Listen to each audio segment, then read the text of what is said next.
Dear Miss Love, magandang araw po sa inyong lahat. Itago niyo na lang po ako sa pangalang Mona. 31 taong gulang. 4 na taon ng kasal sa asawa kong si Philip. At may isa na rin kaming anak na babae. Nagtatrabaho siya sa Maynila at minsan lang umuwi. Karaniwan ay 1 beses sa 1 buwan. 37 years old na po siya ngayon at masasabi ko namang mabuting ama. Pero bilang asawa, hindi ko masasabing perpekto ang pagsasama namin. Marami na kaming pinagdaanan ni Philip, lalo na pagdating sa mga babae. Ilang beses ko na kasi siyang nahuli sa mga chat, palihim na usapan at mga kalandiang katrabaho. Sa tuwing mahuhuli ko siya, lagi siyang humihingi ng sorry. Lagi niyang sinasabing wala lamang yun, na ako pa rin naman ang uuwian niya at ako pa rin ang totoong mahal niya. At dahil may anak nga kami, dahil may pamilya kami, pinili kong maniwala. Pinili kong magtiis. Pero Miss Love, ang ikukwento ko po ngayon sa inyo ay hindi tungkol sa aming mag-asawa. Hindi ito tungkol sa mga pagkukulang niya sa akin. Kundi tungkol sa amin ng kapatid niyang si Randy. Isang pangyayaring unti-unting gumulo sa katahimikan ng buhay ko. Isang kwentong hindi ko inakalang mangyayari at kailanman ay hindi ko ipinagmamalaki. Ito po, Miss Love, ang kwento ng affair namin ni Randy. Mas bata si Randy kay Philip ng ilang taon. Nagtatrabaho to sa Dubai at 6 na taon na raw itong hindi nakakauwi ng Pilipinas. Sa totoo lang, hiniminsan ay hindi pa kami nagkikita ng personal ni Randy. Kilala ko lamang siya sa mga kwento ng biyanan ko. Nababait daw to, masipag, at mapagbiro ko nung time na yon. Siguro dahil matagal na ring hinintay ang pag-uwi niya. O baka dahil gusto ko ring maging maayos ang lahat. Nang dumating siya, napatigil ako noon sa ginagawa ko. Napatingin ako sa kanya. Matangkad siya, moreno. Hindi ko maipaliwanag pero may kung anong bigat ang presensya niya. At nung magtagpo ang mga mata namin, para bang saglit na huminto ang paligid ko. Ngumiti siya at bahagyang tumango. Ako naman ay agad umiwas ng tingin. Pakiramdam ko kasi nahuli ako sa kung anong hindi ko naman intensyong gawin. Ate Mona, sabi niya na may ngiti sa labi. Kumusta ho? Nagkita rin tayo. Maganda ka pala sa personal ha. Pagbibiro pa niya. Bolero pala talaga. Mukhang tama ang biyanan ko. Napapaisip akong sabi nun. Napangiti na lamang ako sa kanya. Oo nga eh. Good to see you. Sagot ko. Halika na. Marami kaming niluto. Alam naming na mismo ang pagkain dito sa Pinas. Tumango siya at sumunod. Sa buong hapunan napansin kong tahimik siya. Sumisingit lang kapag kinakausap. Pero palaging nakangiti ito. Paminsan-minsan, nahuhuli ko siyang nakatingin sa akin. At sa tuwing magtatagpo naman ang mga mata namin, pareho kaming agad na umiiwas. Sinabi ko noon sa sarili ko na wala lang yon. Kapatid siya ng asawa ko. Ngunit habang tumatagal, habang nagkukwentuhan ang buong pamilya, unti-unting may nabubuong kakaibang pakiramdam sa puso ko. Hindi ko alam kung bakit mas madali akong ngumiti kapag siya ang kausap. Bakit parang maingat akong pumili ng salita kapag kaharap ko siya. Kinagabihan, nanatili akong gising habang nakatingin sa kisame. Pinapagalitan ko ang sarili ko. Wala akong karapatang makaramdam ng kung anuman para sa ibang lalaki. Lalo na't kapatid siya ng mister ko. Pero hindi ko rin itatanggi, Miss Love. May nagsimulang isang pakiramdam na matagal ko nang hindi nararamdaman sa asawa ko. Iyon ang init at kilig. Hindi ko alam noon na ang simpleng pag-uwi niya ay magiging simula ng isang kwentong magbabago sa buhay ko. Isang kwentong punong-puno ng pagkalito, pagkakasala, at mga desisyong hindi ko akalain na magagawa ko. Lumipas ang mga araw matapos ang pag-uwi ni Randy. Unti-unti kami naging komportable sa isa't isa. Hindi ko na malaing nasanay na ako sa presensya niya, sa mga biro niya. Kapag umaga, sabay-sabay kaming nagkakape kasama ang biyenan ko. Isang hapon noon, araw ng linggo, nang umuwi si Philip. Nakipagkwentuhan lamang to saglit sa kanyang kapatid, pero agad ding umalis para makipagkita sa mga barkada niya. Naiwan na naman ako sa bahay, kasama si Randy. Mainit ang panahon noon. Ramdam ko ang pagod mula sa maghapong gawaing bahay. Kaya naman napagpasyahan kong maligo na muna. Matapos akong maligo after mga 30 minutes, nagmadali akong kumuha ng tuwalya. Pero pagbukas ko ng pinto ng banyo, biglang bumungad sa harapan ko si Randy. Parang huminto ang oras ng time na yon. Nakatayo siya, may hawak na baso ng tubig, at halatang hindi niya inaasahang lalabas ako ng ganoon ang itsura. Nanlaki ang mga mata niya, at agad siyang umiwas ng tingin. Pero huli na. At ako, ramdam na ramdam ko ang init sa pisngi ko. Ang mabilis na tibok ng puso ko. Nang sandaling pasadahan niya ako ng tingin mula ulo hanggang paa. Lalo na nang huminto ang mga mata niya sa makikinis kong hita. Napakabigat ng pakiramdam ko nung mga sandaling yon. Ate Mona, pasensya ka na. Sabi niya na medyo nauutal pa. Ayos lang. Pasensya ka na rin. Akala ko kasi wala ka eh. Sagot ko na pilit kinakalma ang sarili. Kahit gusto ko nang maglaho ng time na yon. Mabilis akong pumasok sa kwarto at nagbihis. Paglabas ko, maayos na ang suot ko. Pero ramdam ko pa rin ang init at kakaibang tensyon sa hangin. Natahimik tuloy kaming dalawa sa sumunod na ilang minuto. Ngunit mula noon, Miss Love, may nagbago sa aming dalawa. Napansin kong madalas na siyang tumitingin sa akin. Hindi naman lantaran pero sapat para maramdaman ko. Kapag naglalakad ako sa kusina, kapag yumuyo ko ako para pulutin ang nahuhulog, o kapag tatawa ako sa biro, nararamdaman ko ang mga mata niyang sumusunod. Sinasabi ko pa sa sarili ko noon na baka nag-iilusyon lang ako. Pero hindi ko maikakaila ang kaba sa dibdib ko tuwing nahuhuli ko siyang nakatingin sa akin. Madalas niya rin kasi akong biruin. Ate Mona, sabi niya minsan, sana talaga makahanap ako ng tulad mo. Tulad ko? Oo, yung maganda na, masarap pang magluto. Ayan ka na naman, puro ka talaga bola. Sagot ko nang natatawa. Totoo naman ang sinasabi ko eh. Ngumiti siya. Napailing na lamang ako at tinapik ang braso niya. Ang dami mong alam. Kung hindi nga ako nagkakamali, baka marami ka nang naging syota sa ibang bansa, no? Ang dami-dami kayong magagandang babae doon. Alam mo, Ate Mona, iba pa rin kaya ang Pinay Beauty. Mas nakakaakit yun. Lalo na kung katulad mo. Kasing ganda mo. Natatawa ulit ako noon. Pero sa totoo lang, Miss Love, may kung anong kumikiliti sa puso ko. At doon, unti-unti kaming nagkaroon ng koneksyon.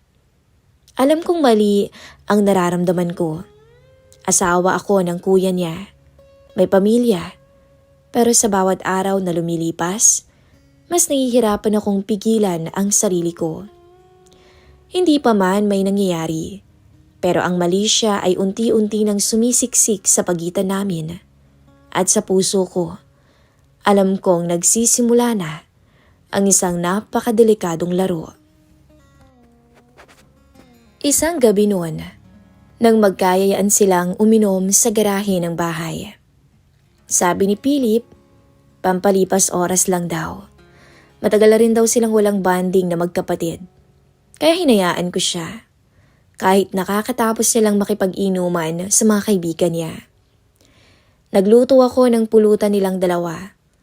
Inasikaso ko sila. Naglabas ako ng baso. Pagkatapos ay bumalik ako sa loob ng bahay. Ayoko sanang gawin yon sa totoo lang. Dahil mabigat ang dibdib ko noon. Bago pa man kasi magsimula ang inuman nila, nag-away na kami ni Philip sa kwarto. Habang nasa labas kasi siya at nakikipag-inuman sa mga kaibigan niya, nakita ko ang cellphone niyang naiwan sa kama. Hindi ko naman sinasadya, pero may pumasok kasing mensahe. At isang babae yon. Hindi ko na binasa lahat, pero sapat na ang unang linya para manginig ang kalamnan ko. Umulit na naman siya. Parang hindi natututo. Parang wala lang sa kanyang mga luha ko noon. Nung dumating siya, hinarap ko siya. Nagalit naman siya nung sinabi ko sa kanya yung nabasa ko. Wala lang yan, Mona. Katrabaho ko lang yan, walang mali siya. Sabi pa niya. Ikaw lang naman tong mahilig maglagay ng mali siya. Kaya nga tayo nag-aaway. Sabi niya. Dahil paulit-ulit na. Ilang beses na. At pare-parehas lang yung katuwiran mo. Sabi ko sa kanya. Hindi na niya ako sinagot noon. Lumabas na siya at yun nga, niyaya si Randy na uminom. Naiwan ako mag-isa sa kwarto noon, umiiyak. Pakiramdam ko'y basag na naman ako. Doon ko na naramdaman ang sobrang pagod. Hindi lang sa katawan, kundi pati na rin sa puso. Habang lumalalim ang gabi, naririnig ko ang tawanan nilang magkapatid sa labas. Mas lumalakas ang boses ni Philip. Senyales na lasing na siya. Ilang beses pa akong lumabas para mag-abot ng yelo at pulutan. Sa tuwing lalabas ako, nararamdaman ko ang tingin ni Randy. Nakasando ako nung time na yon at nakashort ng maiksi. Iba ang tingin niya sa akin nung gabing yon. Para bang may halong pag-aalala. Na para bang may gustong sabihin. Bandang 11:00 na ng gabi, halos hindi na makatayo si Philip. Inihiga na siya ni Randy sa may sofa sa may sala at agad tong nakatulog dahil sa pagod at kalasingan. Natahimik na ang buong bahay. Pumasok ako sa may kusina para magligpit. Nanginginig pa rin ang dibdib ko sa galit at sakit. Maya-maya, bigla kong naramdaman ang presensya ni Randy sa likod ko. Ate Mona, may hinahon niyang tawag. Ayos ka lang ba? Hindi ko alam kung bakit, pero doon bumigay ang lahat. Biglang tumulo yung luha ko. Hindi ako sumagot kay Randy. Nakayuko lang ako, hawak ang basang-basahan. Para bang doon ko binuhos ang lahat ng sakit na nararamdaman ko. Narinig ko kayo kanina Sabi pa niya. Lumingon ako sa kanya. Namumula ang mga mata ko. Wasak ang loob. Ay, sanay na ako sa kuya mo. Mahina akong sabi. Matagal na. Hindi naman nagsalita si Randy. Lumapit lamang siya ng kaunti, sapat para maramdaman ko ang init ng katawan niya. Ate Mona, sabi niya na halos pabulong. Mali si kuya. Maling-mali. Doon nagsimula ang laro. Isang hakbang palapit, isang sandaling katahimikan, at isang maling desisyon na hindi na napigilan. Hindi ko na maalala kung sino ang unang kumilos. Ang alam ko lang noon, umiyak muna ako sa dibdib niya. Hinayaan kong yakapin niya ako. At sa yakap na yon, wala akong naramdaman kundi init. At ang mga sandaling yon, nakalimutan ko kung sino ba ako. At kung sino ba siya. Nakalimutan kong bayaw ko siya. Nang magtagpo ang mga mata naming dalawa, doon na ako napalunok. Maging siya. Hanggang sa hinalikan niya ako at hindi ako pumalag, Miss Love. Bagkus, tinugunan ko ang halik ni Randy. Alam kong malaking kasalanan yon pero huli na para mapigilan pa ang sarili ko. At doon, nang gabing yon, may nangyari sa amin ni Randy. Pareho naming alam na mali pero pareho rin naming hinayaan ang mga sarili namin. Sa kusina, doon nangyari ang isang mainit at hindi ko makakalimutang sandali. Habang mahimbing na natutulog si Philip sa may sofa, ako naman ay gising na gising habang nasa kandungan ni Randy. Sa totoo lang, Miss Love, malaki ang kaibahan nilang dalawa. Di hamak naman na mas nakahihigit pagdating sa kama si Randy. At doon ako lalong nabaliw. Pagkatapos, tahimik kaming naghiwalay. Bumalik ako sa kwarto. Hindi ako nakatulog. Sa bawat segundo, tinatanong ko ang sarili ko kung ano ba yung nagawa ko. Kinabukasan, maaga kaming nagising. Parang walang nangyari. Nagiiwasan kami ng tingin ni Randy. Si Philip naman, walang kaalam-alam. Bandang 5:00 ng hapon, nung bigla na naman siyang nagaya ulit ng inuman. "Isang bote lang," sabi niya kay Randy, "pampawala ng hangover." Napatigil pa ako. Bumalik sa akin ang lahat ng nangyari kagabi. Tumingin ako kay Randy. Saglit kaming nagkatitigan. Walang nagsalita sa amin pero malinaw ang takot at kaba sa mga mata namin. Kinabukasan, umalis na ulit ang asawa ko. Bumalik na ng Maynila. Pagkasara niya noon ng pinto, parang may kakaibang bumalot sa bahay. Nandun pa rin naman ang biyanan ko na walang kamalay-malay sa mga nangyayari sa paligid. At nandoon din si Randy. Sinabi namin sa isa't isa na isang beses lang yun.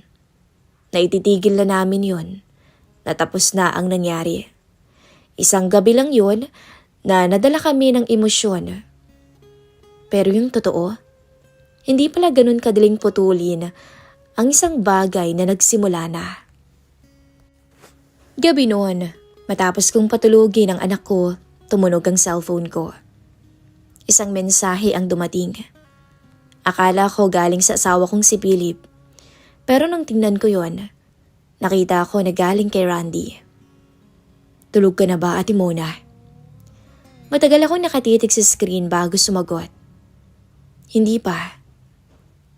"May problema ba? Nakailangan ka ba?" "Wala naman. Ayos ka lang ba?"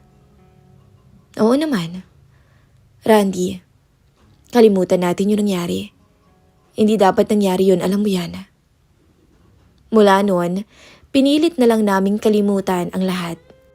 Nagkakausap kami pero wala nagmali siya. Kumustahan na lang, tanong tungkol sa mga araw at mga simpleng usapan na lamang. Minsan, bigla niya akong tinanong, "Masaya ka ba?" Hindi ako sumagot. Dahil hindi ko alam kung ano ang isasagot. Masaya nga ba ako? O pansamantalang nakalimot lang? Sa mga chat namin, mas nagiging bukas ako sa kanya. Sa totoo lang, nasasabi ko sa kanya yung mga bagay na hindi ko masabi sa asawa ko. Yung pagod, takot, at yung pakiramdam na mag-isa kahit may asawa. Si Randy, palagi akong pinapakinggan. Sa tuwing tatabi ako sa anak ko, naiisip ko kung anong klaseng ina ba ko. Sa tuwing gigising ako sa umaga, iniisip ko kung hanggang kailan naman kaya mangyayari to, yung ganitong buhay. Hanggang dumating ulit ang isang gabing kumatok siya sa pintuan ko. At sinabi niyang, "Pasensya ka na. Pero namimiss na kita eh." Hindi ako nakapagsalita. "Randy, baka kasi may makakita. Baka mamay makita ka ni wala na ate. Tulog na si mama." Pumasok siya sa loob. "Pwede pa ba? Kahit huling beses na. Remembrance mo lang sa akin oh. Alam mo namang aalis na ako next week, di ba? Babalik na akong Dubai. Pero pinag-usapan na natin to, di ba? Natitigil na tayong dalawa. Ititigil naman na tayo eh. Kaya ako nandito para magpaalam. Pero kung papayag ka, pwede bang pagbigyan mo ulit ako kahit isang beses pa? Nang lapitan niya ako noon, Miss Love, tiningnan niya ako sa mga mata ko. Hindi na ako nakatanggi pa. At sa pangalawang pagkakataon, muli na namang may nangyari sa aming dalawa sa kwarto naming mag-asawa. Sa bawat yakap namin ng palihim, may kasama yung takot. Sa bawat ngiti, may kasama yung guilt. Minsan nga, naisip ko, paano kung biglang bumalik si Philip ng maaga? O kaya naman paano kung magising ang biyanan ko? Hindi ko alam ang sagot. Ang alam ko lang noon, habang wala si Philip, habang malayo siya, habang tahimik ang bahay tuwing gabi, nagpatuloy ang isang ugnayang alam kong hindi dapat, pero pinili kong ituloy. Mabilis lumipas ang mga araw, Miss Love. Dumating ang araw na kailangan na ulit umalis ni Randy. Ang biyanan ko noon abala sa pag-aayos ng mga dadalhin niya. Si Randy, tahimik lamang sa isang sulok. At ako naman, pilit na kumikilos na parang normal lang ang lahat. Alam kong darating ang araw na to. Simula pa lang, malinaw na pansamantala lang ang lahat. May trabaho siyang kailangang balikan sa ibang bansa. At may buhay akong hindi ko pwedeng talikuran basta-basta. Pero kahit alam ko yun, masakit pa rin pala kapag nandyan na. Habang kumakain kami ng tanghalian, napansin kong ilang beses niya akong sinulyapan. Gusto kong magsalita, pero natatakot naman ako na kapag nagsimula ako, hindi na matatapos. Nung dumating ang sundo niya, nagpaalam na siya sa lahat. Yumakap siya sa biyanan ko, tumapik sa balikat ng ilang kamag-anak. At pagdating sa akin, saglit siyang huminto. Ilang segundo yon. Sapat para maramdaman ko ang bigat ng mga sandaling yon. Mag-iingat ka, ate. Alagaan mong sarili mo. Huwag kang magpapakamartir kay kuya, ha? Sabi pa niya. Natawa naman ako dahil doon. Ikaw din, mag-iingat ka. At sana'y makatagpo ka ng babaeng mamahalin doon. Sabi ko naman na pilit pinapatatag ang boses. Pagkasara ng gate, parang may parte ng sarili ko ang sumama sa pag-alis niya. Nakaupo ako sa sala, hawak ang cellphone ko. May huling mensahe siyang iniwan bago siya tuluyang mag-offline. Salamat sa lahat-lahat, ha.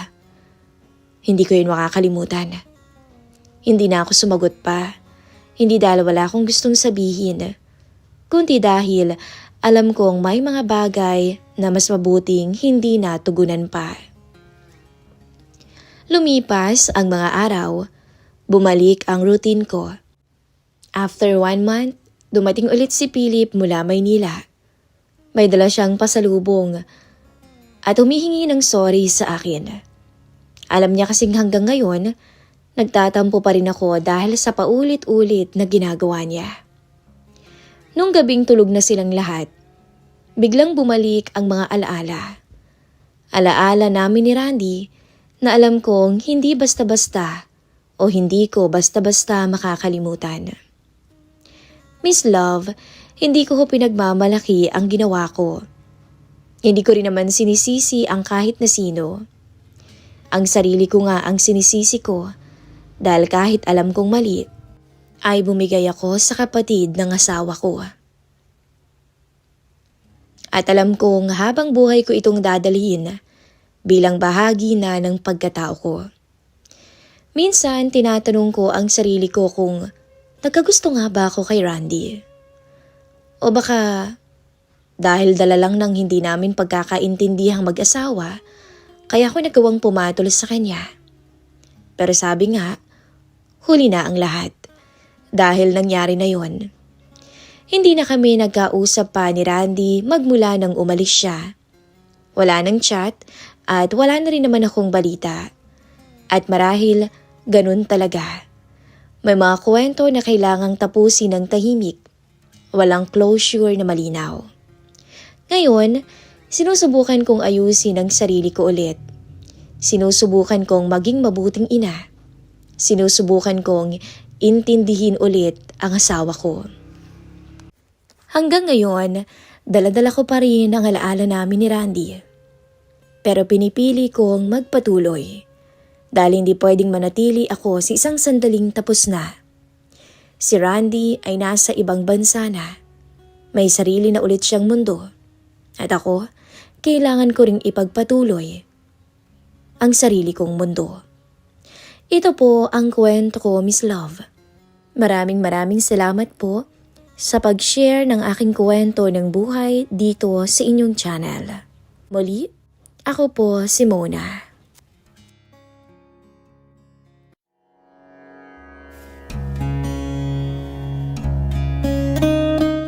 Dear Miss Love, magandang araw po sa inyo, pati na rin sa inyong mga listeners. Ako nga pala si Edward, Tubong, Pangasinan. 20 anyos ako noon. Second year sa kursong education sa isang pamantasan malapit sa Sampaloc. Nakaboarding ako sa isang lumang apartment. Tipikal sa Maynila. Makitid ang hallway, manipis ang dingding, at maririnig mo kahit anong ingay sa kabilang kwarto. Sa unit katabi ng akin, nakatira si Ate Alison. 31 anyos. May asawa at anak na. OFW ang mister niya na nasa Middle East. Padalas ko lang siyang makita tuwing umaga. Naglalaba o nag-aasikaso ng anak niyang si Billy, 7 taong gulang. Mabait din si Ate Alison. Laging nakangiti at palabati. Noong una, simpleng, "Good morning, Ate Alison," ang kaya kong sabihin sa kanya. Pero habang tumatagal, mas madalas ko siyang nakakausap sa labas. Doon nagsimula ang pamilyar na pakiramdam. Yung hindi mo inaasahan pero kusang dumating. Isang Sabado, nakita ko siyang may dalang notebook at ilang papel. "Edward," tawag niya, "pwede mo ba akong tulungan?" Anya. Lumapit ako agad. "Ano po yun, ate?" "Nahihirapan kasi akong turuan si Biling magbasa eh. Sabi mo, eduk ang kurso mo, di ba? Baka pwede ka namang mag-tutor kahit tuwing hapon lang. Siyempre may bayad." Napangiti ako nang hindi sinasadya. "Walang problema, ate. Masaya nga akong makakatulong sa inyo ni Billy." "Salamat ha," sabi niya. "Dito na lang sa amin ha, hapon after lunch." "Opo, ate." Kinabukasan, kumatok ako sa pinto nila. Si Billy agad ang bumungad na nakangiti.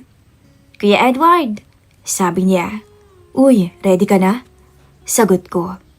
Mula sa loob, nakita ko si Ate Alison. Naka-ponytail lang. Nakasuot ng simpleng pambahay, pero litaw ang kakinisan. Grabe, ang ganda-ganda niya talaga. "Pasensya na ha, medyo magulo pa dito," sabi niya. "Walang problema, ate, mas magulo pa nga sa apartment ko eh." Naupo kami sa mesa. Habang tinuturuan ko si Billy na magbasa ng simpleng pangungusap, nasa tabi lang si Ate Alison at nakikinig. Paminsan-minsan magtatanong siya. "Edward, paano mo napapakalmang bata pag ayaw magbasa?" Ngumiti ako. "Dapat po hindi mo siya masyadong pinipilit. Bigyan mo ng laro o kaya kwento na gusto niya." Tumango siya. Parang seryoso sa bawat salitang sinasabi ko. "Ang galing mo ha. Si Billy kasi ayaw makinig sa akin." Napakamot ako sa batok ko. Siguro kasi ganito rin ho ako noon. Mabagal din matuto. Pagkatapos ng aralin, inalok niya ako na magmeryenda. "Pasensya ka na, ito lang yung nakayanan." "Ayos lang po ate," sabi ko. Habang umiinom ako, napansin kong nakatingin siya sa kanyang anak na abala sa laruan. "Salamat Edward ha. Madalas kasi ako mag-isa dito eh. Nakakagaan ng loob na may katulong magturo sa bata. Minsan kasi talaga, Hindi ko na rin maasikaso sa dami ng ginagawa ko. Hindi ko alam kung anong isasagot, kaya ngumiti na lamang ako. Pero sa loob-loob ko, may kakaibang tuwa. Para bang gusto kong madalas pang marinig ang boses niyang ganon kakalma. Lumipas ang ilang linggo, naging regular na ang pagpunta ko sa kanila. Tuwing 2:00, naroon na ako dalang ilang gamit. Minsan, si Billy mabilis matuto.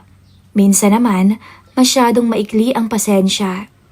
Pero lagi si Ate Allison ang unang humihingi ng pasensya. Pasensya ka na, Edward, ha? Ganun talaga si Billy kapag inaantok eh. Ayos lang po, sagot ko. Normal lang naman yan sa edad niya. Kapag natutulog na si Billy sa sofa, kami na lamang ni Allison ang madalas na magkausap.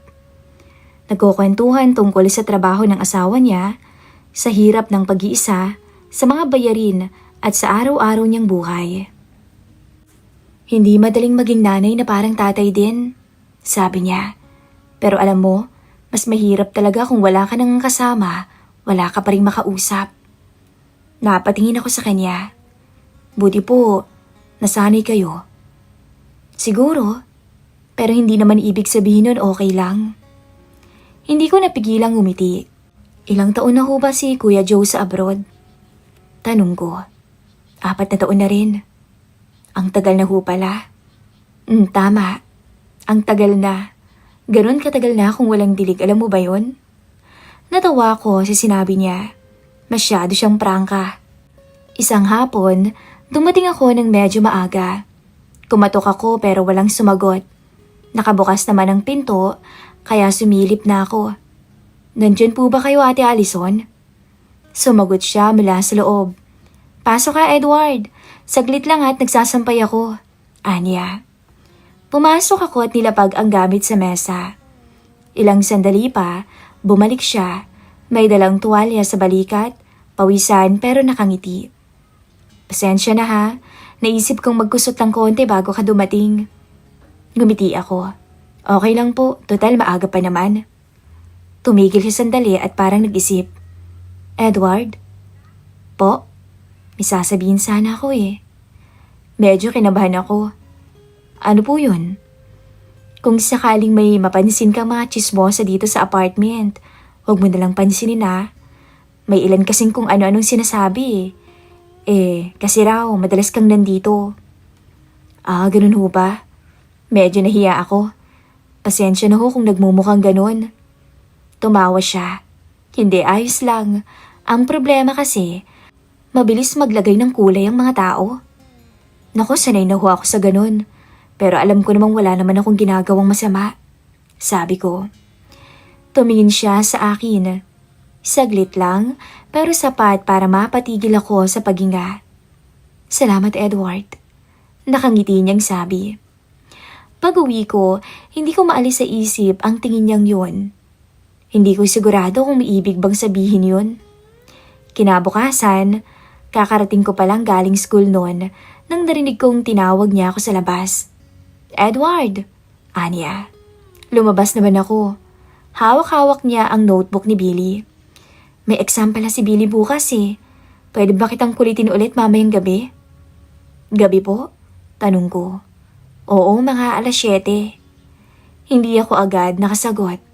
Pero sa loob ko, alam kong oo ang sagot ko bago pa man ako nakapag-isip. Sige ho, 7:00.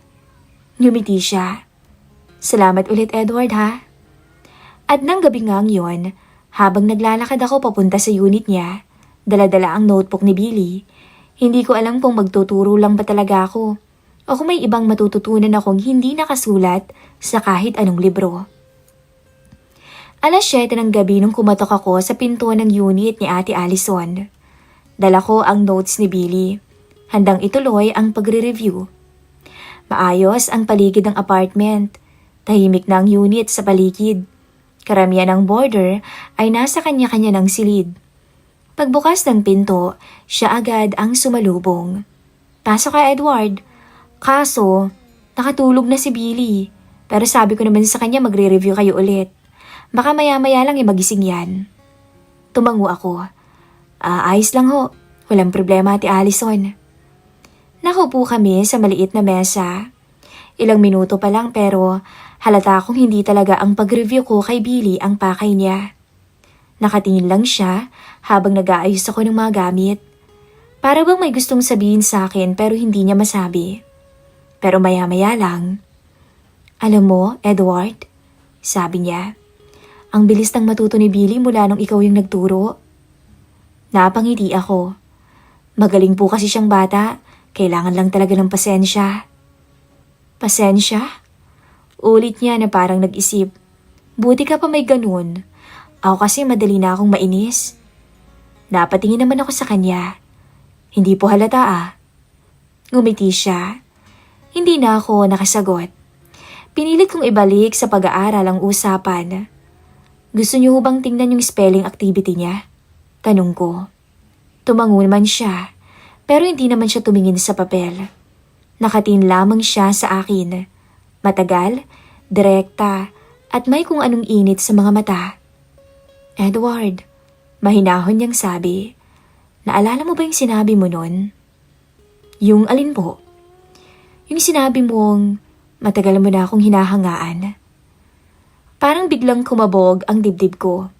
Oo naman, sagot ko na halos pabulong. Hindi ko naman binabawi yun eh. Natahimik siya saglit. Bakit mo naman ako hinahangaan? Tanong niya. Hindi ko po alam eh. Basta tuwing nakikita ko kayo nagsusumika para kay Billy, parang gusto ko kayong tulungan, kahit sa maliit na paraan. Gusto kong makita kayong masaya. Nagtagal ang tinginan naming dalawa. Walang salita, pero malinaw ang nararamdaman ng isa't isa. Parang pareho naming alam na may mali, pero wala namang gustong umatras. Unti-unti siyang tumayo at nilapit ang sarili sa akin. Hindi mo alam kung gaano kabigat minsan ang mag-isa, Edward. Bulong niya. At ngayon, hindi ko alam kung tama ba na hanapin kong may makaramay. Tumayo rin ako. Hindi ko rin alam kung anong tama eh. Basta ang alam ko, matagal na akong may paghanga sa inyo. Pero alam ko kung saan ako lulugar. Dahil alam kong may asawa kayo. Pero ano, Edward? Pero kung papayagan mo ko, pwede bang ako munang maging kasama mo habang wala pang asawa mo? Pwede ba yon? Kasama? Anong ibig mong sabihin? Anya, kahit alam kong alam naman niya ang pinapahiwatig ko. Kasama sa lahat. Pati sa kama, kung gusto mo. Hinawakan niya ang braso ko.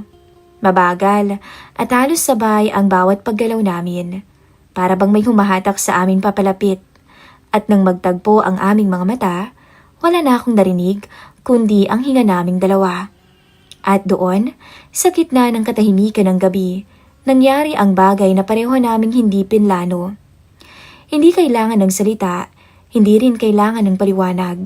Ang mga kamay na dati magalang, ngayon humawak na may pag-aalangan ngunit punong-puno ng init.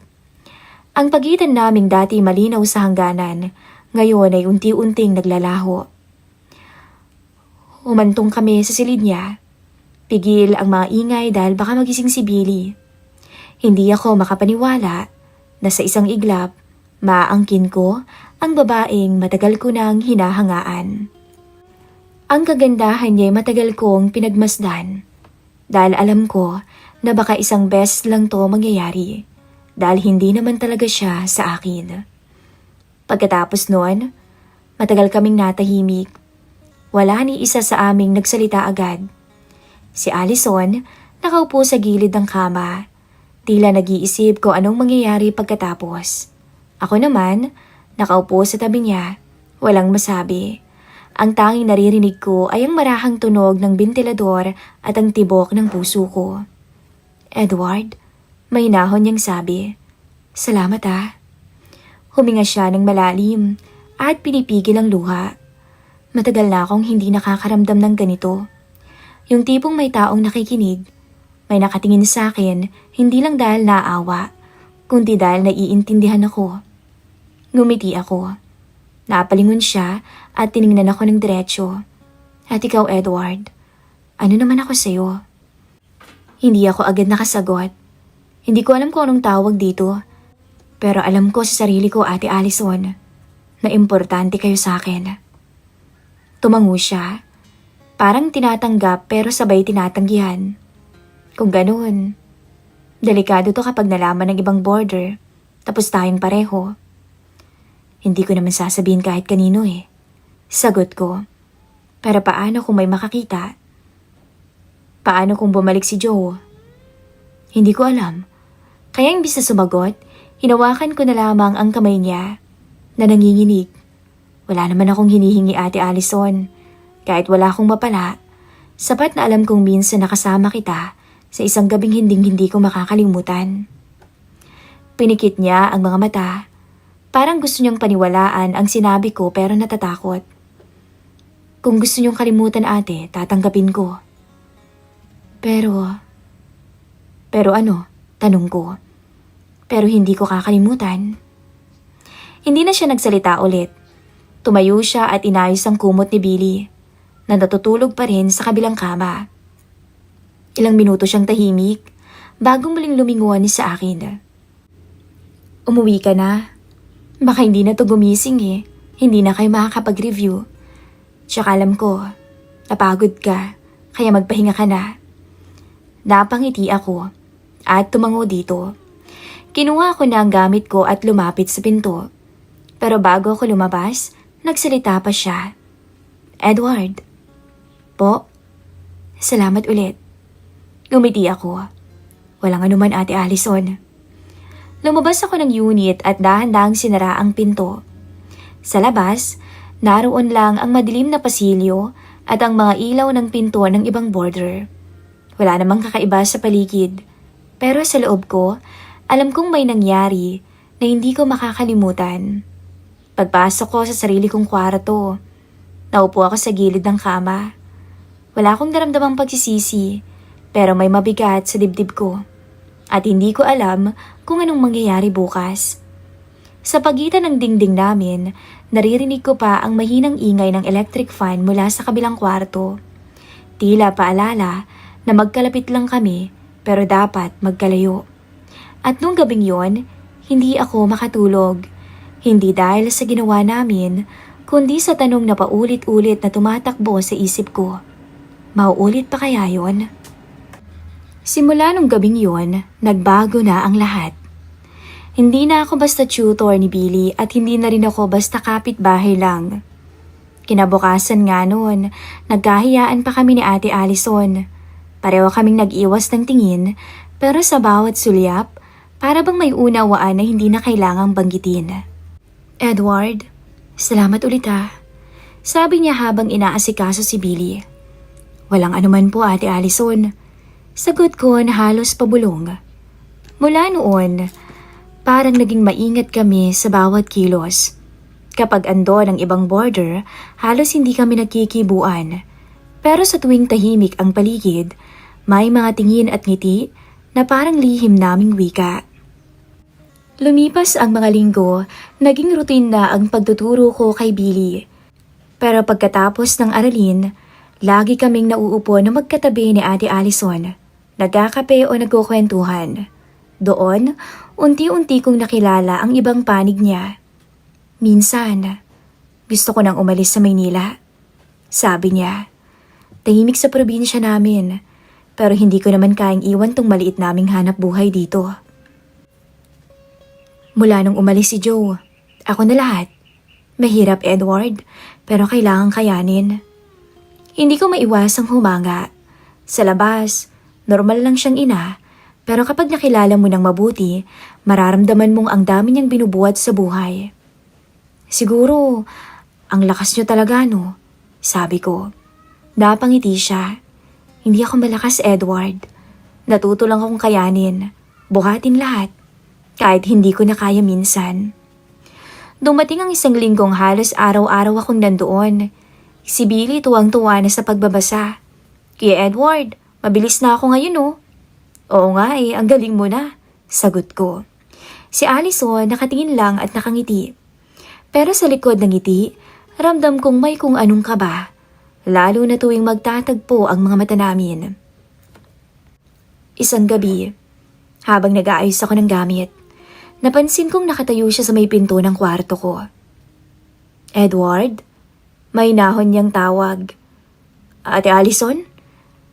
Oo, may gusto lang akong sabihin. Lumapit siya ng marahan. Alam mo, baka dapat bawasan muna natin tong ganito. Natigilan ako. Ganito? Tumango siya. Yung madalas tayong mag-usap. Kasi, alam mo na, ang daming tsismosa. Pero ayokong mawala ka. Ayokong umiwas ka ha. Nung marinig ko yun sa kanya para akong natunaw. Gusto kong yakapin siya pero pinipigilan ko. Dahil alam kong bawat kilos ay delikado. Pero bawat araw na lumilipas, Miss Love, alam ko, nauhulog ako kay Allison.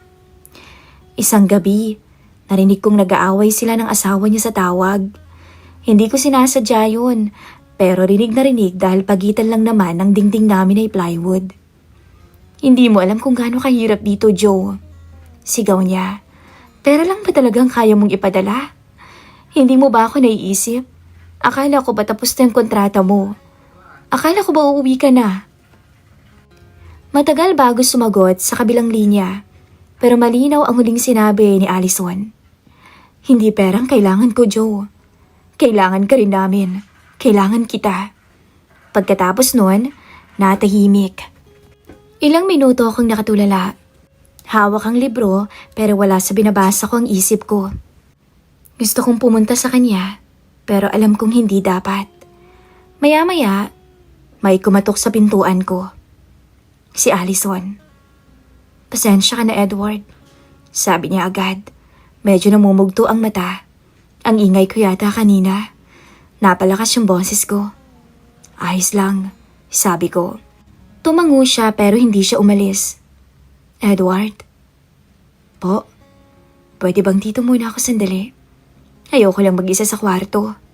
Anya. Wala akong nasabi. Tumango lang ako. Umupo siya sa gilid ng kama. Tahimik siya. Ilang minuto kaming walang imikan. Pero ramdam na ramdam ko ang bigat ng loob niya. Pasensya ka na talaga. Hindi ko alam kung bakit sa'yo ako palaging lumalapit. Siguro, sabi mo nga, kasi hindi mo kailangang magpanggap pagkapag kasama mo ko. Sabi ko. Tumingin siya sa akin, yung tingin na parang sinasabi ang lahat kahit walang salita. At muli, may nangyari ho sa amin noon. Hindi dahil sa plano, kundi dahil parehong marupok ang dalawang taong matagal ng pagod. Lumipas pang mga araw, Miss Love, ang dating kaba naging parang normal na lang. Kapag may ibang border, magkaiba kaming lalabas. Pero sa gabi, madalas naming maramdaman na pareho kaming gising, nagbabantay ng bawat tunog. Edward, sabi niya minsan, nakakatakot pala yung ganitong pakiramdam, no? Lagi may kasamang pangamba. Pero di ba minsan, mas masarap pa yung bawal? Biro kong natatawa. Napailing siya. Hindi ko alam kung anong nangyayari sa atin. Pero alam mo kapag kasama kita, nakakalimot ako. Isang hapon, habang papalapit ako sa apartment, may nahagip akong usapan ng mga boarders sa labas. Alam mo ba, sabi ni Ate Nena, madalas daw pumunta yung estudyante sa kwarto ni Allison. Oh, wala naman siguro masama dun, no? Nagtuturo lang naman yun kay Billy. Ano ba kayo? Lahat na lang binibigyan niyo ng mali siya. Sabi naman ng isa. Naku, ewan ko sa inyo. Baka naman may something sila. Dumaan ako, pero nagkibit balikat ako. Pero ramdam ko ang malamig na hangin sa batok ko. Sa Maynila, mabilis kumalat ang chismis, lalo na kung totoo. Kinagabihan nung pumunta ako sa unit niya, agad ko siyang sinabihan. Alam mo ba, may mga narinig akong kwento sa labas kanina. Napahinto siya. Akala ko walang nakakapansin. Marami ng mata, Ate Allison. Baka mapahamak ka. Tumango siya. Siguro nga kailangan muna nating maglaylo. Pero bago ko umalis, hinawakan niya muna ang kamay ko. Salamat, Edward. Hindi ko alam kung anong magiging buhay ko kung hindi kita nakilala. Ngumiti ako. Ako rin naman eh. Pero baka ito na rin yung tamang oras para tumigil. Alam naman nating dalawa na may asawa ka. Hindi siya sumagot. Sa mga mata niya, alam kong ayaw pa niyang matapos ang kung anong meron kami. Kinabukasan, dumating ang isang text galing sa kanya. Edward, huwag ka munang pupunta dito. Dumating si Joe biglaan. Naatulala ako. Parang biglang nawala lahat ng tunog sa paligid. Sa unang pagkakataon, hindi ko alam kung saan ko ilalagay ang sarili ko. Sa labas, naririnig kong may malalim na boses ng isang lalaking ngayon ko lang narinig. Matigas, parang may edad na. Pamilyar sa kanya pero hindi sa akin. Si Joe, ang asawang matagal na niyang hinihintay.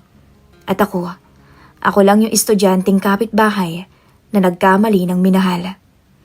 Matagal kong tinitigan ang pinto ng kabilang kwarto. Isang buwan na rin mula nang dumating si Joe. Pero parang kahapon lang nang huling magtama ang mga mata namin ni Allison sa maliit na mesa nila sa apartment niya. Habang natutulog si Billy. Noon, sapat na ang titig para maintindihan namin ang isa't isa. Ngayon, tila napakalayo niya kahit magkatabi lang naman ang kwarto namin. Naririnig ko yung mga yabag niya kanina. May binubuhat, para bang may sinusuksok sa mga maleta. Hindi ko na kailangan magtanong. Alam ko, aalis na talaga sila. Nung buksan niya ang pinto, nagulat siya nung makita niya akong nakatayo ron. Nakasalubong ko ang mga mata niyang pagod. Pero may ngiti pa rin. Pilit, parang ayaw magpakita ng lungkot. Edward, mahina niyang sabi. Gising ka pa pala. Tumango ako. Naririnig ko kasi yung kaluskos dito. Akala ko kung ano. Lilipat na ba talaga kayo? Tumango siya ng marahan. Lumabas ang buntong hininga. Uuwi na kami ng probinsya. Gusto ng asawa ko na magsimula. Doon daw. Hindi na raw siya babalik abroad. May halong pait ang bawat salitang yun.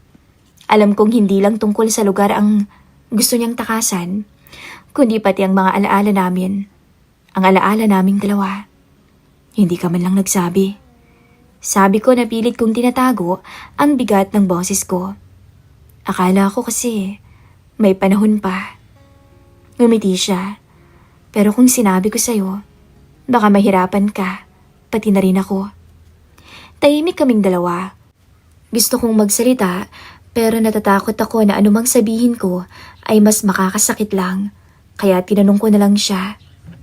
Si Joe, ang asawa mo, okay na kayo? Tumango siya. Pinipilit, inaayos. Alam mo na, mga bagay na hindi madali. Mga bagay na madalas pag-awayan. Pero pinipilit niyang ayusin ang pamilya namin. Napayuko ako. Sa loob-loob ko, alam kong hindi ako dapat umaasa. Pero ang isang bahagi ko, yung pinakamatapat na bahagi, ay naghahangad pa rin. Kahit isang salitang magpapatunay na ako man, minsan, naging dahilan ng ngiti niya. Salamat, Edward. May nahon niyang sabi. Sa lahat. Sa pagtulong mo sa akin, sa pagtulong mo kay Billy, sa kabaitan mo sa amin, at sa mga sandaling hindi ko makakalimutan. Tumingin ako sa kanya. Bakit parang pamamaalam na yan? Pamamaalam na nga, sagot niya, napilit na nakangiti. Hindi naman lahat ng dumadaan sa buhay natin kailangan manatili, di ba? Minsan, sapat na yung dumating. Gusto kong sabihin na hindi ako handa, na hindi ko kayang mawala yung mga tahimik na gabi kung saan naririnig ko yung tawa niya sa kabilang kwarto. Pero nanahimik ako. Baka mas masakit kung pipilitin ko pa. Lumapit siya, hanggang sa magkalapit na kaming dalawa. Ang amoy ng shampoo niya, yung panayad na samyo niya, lahat yun bumabalik. Para bang yung unang gabing magkasama kami sa mesa habang tinuturuan ko si Billy. Allison, mahina akong tawag. Mamimiss kita. Shh, pinigilan niya ako. At sa unang pagkakataon, mula nang dumating si Joe, hinawakan niya ulit ang kamay ko ng mahigpit. Kung ibang panahon lang siguro, Edward. Bulong niya. Ngumiti siya, ngunit may luha sa gilid ng mata. Kung ibang panahon, siguro hindi kita kailangang iwasan. At doon, naramdaman kong tapos na talaga. Bumitaw siya ng dahan-dahan. Parang pinipilas ang isang bahagi ng sarili ko. Lumakad siya pabalik sa kwarto nila at marahang sinara ang pinto. Sa huling saglit bago yung tuluyang magsara, nagtagpo ulit ang mga mata namin. Wala nang halik, wala nang haplos. Kinabukasan, maaga akong nagising. Nakabukas na ang pinto ng kabilang unit. Wala nang laman. Sa may mesa nakita ko may nakapatong na sobre at pangalan kong nakasulat. Edward, salamat sa pagiging mabuting kapitbahay at kaibigan. Ingatan mo laging sarili mo ah. Sana balang araw, maging guro ka na kagaya ng pangarap mo. At kung sakaling magkita ulit tayo, sana masaya ka na, Allison. Basa ng luha yung gilid ng papel. Lumipas ang mga araw, balik sa dati ang tahimik kong kwarto, pero parang may kulang na. Bawat ingay sa labas, bawat yabag ng bagong umuupa, lagi kong inaasahan na sana boses niya yung marinig ko. Pero wala na. At siguro ganun talaga. May mga tao talagang darating para turuan ka kung gaano kasakit magmahal ng mali at kung gaano kabigat ang magpaalam kahit walang kasalanan ng puso mo kundi umibig. Isang gabi, habang nag-aayos ako ng mga module ko sa mesa, napatingin ako sa maliit na drawing ni Billy. Ako at si Teacher Edward, nakasulat sa likod ng papel. Nakangiti kami ron, hawak ko ang Crayola, hawak naman ng nanay niya ang kamay ng bata. Pinatong ko yun sa ilalim ng lampshade. Ngumiti ako. Siguro tama siya. Hindi lahat ng dumarating, kailangang manatili.